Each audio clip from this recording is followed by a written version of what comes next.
Assalamualaikum, selamat datang di video pembelajaran tentang administrasi pajak. Pada video kali ini kita akan mempelajari tentang konsep dasar perpajakan, di mana materi yang harus kita pahami adalah tentang pengertian pajak atau definisi pajak dan pungutan lain selain pajak.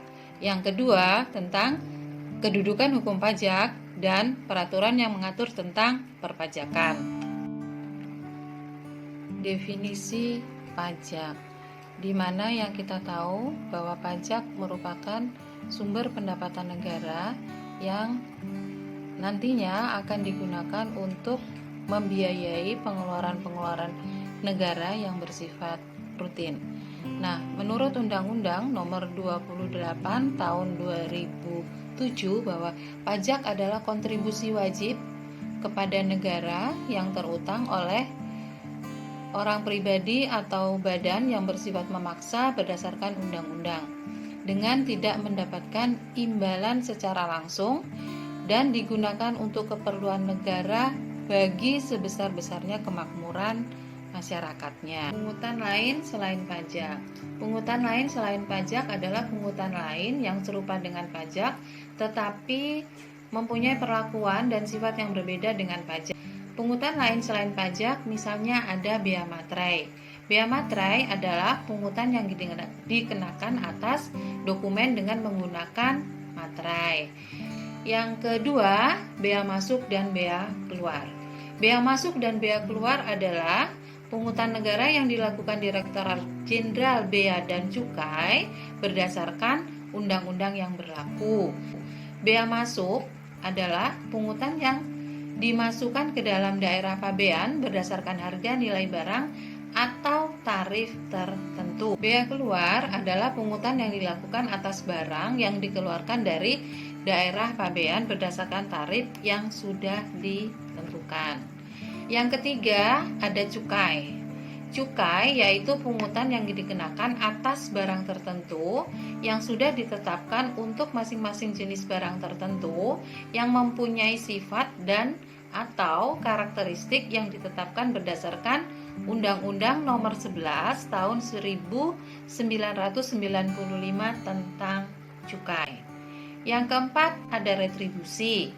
Retribusi yaitu pungutan yang dikenakan sehubungan dengan suatu jasa atau fasilitas yang diberikan pemerintah secara langsung dan nyata kepada pembayar. Artinya bahwa pembayar retribusi akan dapat menerima imbalan langsungnya. Retribusi pada umumnya mempunyai hubungan langsung dengan kembalinya prestasi pembayaran yang tersebut ditujukan semata-mata untuk mendapatkan prestasi kepada pemerintah. Retribusi dipungut dengan menggunakan surat ketetapan retribusi daerah. Ada pergub dan ada perwali. Unsur-unsur retribusi. 1. Pungutan retribusi harus berdasarkan undang-undang.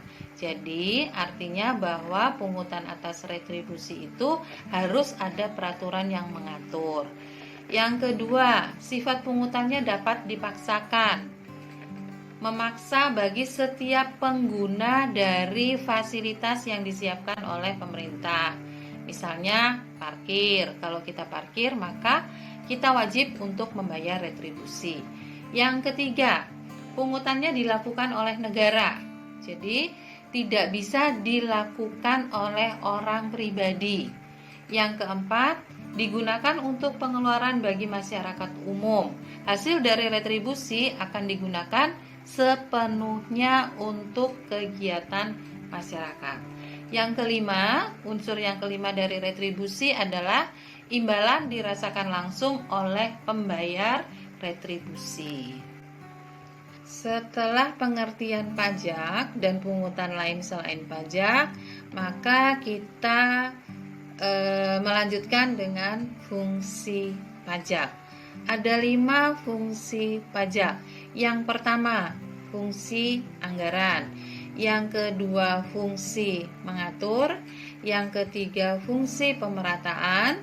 Yang keempat, fungsi legalitas. Dan yang kelima adalah fungsi stabilitas. Bagaimana macam-macam fungsi yang sudah kita sebutkan di atas? Mari kita pelajari satu persatu. Yang pertama, fungsi anggaran atau fungsi budgeting. Fungsi anggaran atau fungsi budgeting berfungsi sebagai sumber keuangan yang diperuntukkan bagi pembiayaan pengeluaran pemerintah, baik pengeluaran yang bersifat rutin, pengeluaran pembangunan yang merupakan sarana dan prasarana baik sosial maupun budaya. Itu fungsi dari fungsi anggaran. Fungsi pajak yang kedua adalah fungsi mengatur atau regulasi.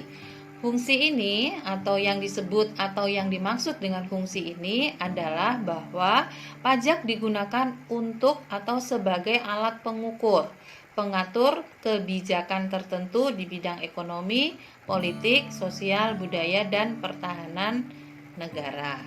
Fungsi yang ketiga, fungsi pemerataan atau distribusi. Pajak yang dipungut oleh negara selanjutnya akan dikembalikan lagi kepada masyarakat dalam bentuk penyediaan fasilitas publik di seluruh wilayah Indonesia. Yang keempat, fungsi legalitas pemerintah. Artinya di sini bahwa pemerintah membebani pajak atas warga negaranya dan warga negaranya minta akuntabilitas dari pemerintah sebagai bagian dari kesepakatan, di mana bahwa pajak tidak ditetapkan oleh satu pihak saja atau pajak tidak ditetapkan oleh pemerintah saja, tetapi merupakan kesepakatan bersama antara penguasa, di mana kita adalah negara, dan dengan rakyat melalui perwakilan yang ada di. Kelima, fungsi stabilitas.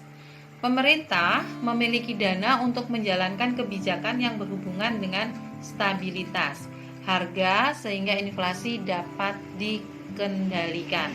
Artinya di sini bahwa fungsi pajak sebagai fungsi stabilitas, bahwa pemerintah mengatur peredaran uang di masyarakat, memungut pajak dan menggunakan pajak tersebut. Poin 4, di mana kita mempelajari sekarang ini tentang kedudukan hukum dan peraturan perpajakan. Yang pertama, hukum pajak. Hukum pajak adalah kumpulan peraturan yang mengatur hubungan antara pemerintah dengan wajib pajak.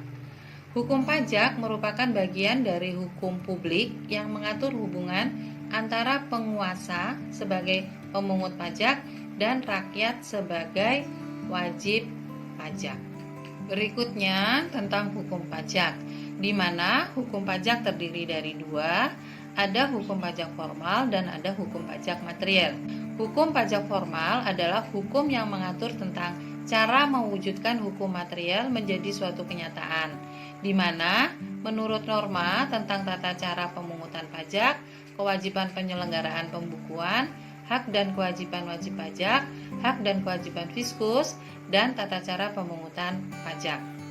Surat ketetapan pajak merupakan syarat mutlak timbulnya hutang pajak. Surat ketetapan pajak merupakan ketetapan yang menimbulkan hak dan kewajiban.